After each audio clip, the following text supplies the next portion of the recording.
So I'm a firm believer in 15 tries. So what I don't mean is get yourself in 15 bad relationships to work out that that's not the right relationship to be in.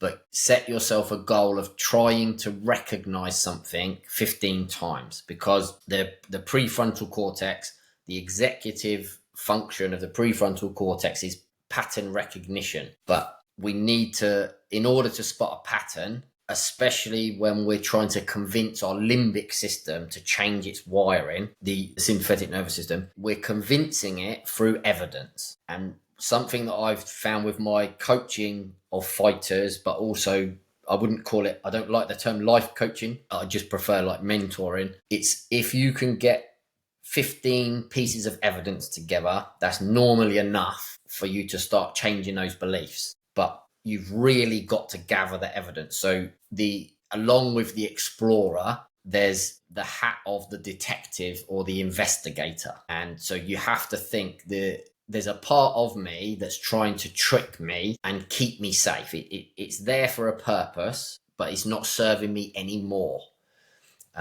These protectors, I suppose you could call them, are internal things that were coping mechanisms at one point, but they've become maladaptive. They're not good for me anymore. And if I can present myself with 15 pieces of evidence of when I did something well, or 15 pieces of evidence that I've noticed something 15 times, like every time I wake up in the morning, I go for a coffee.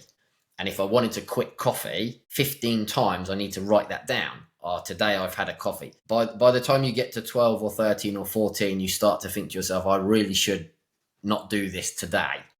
But it might take that many times, and because there's only a very small window for us to make a decision to change an action.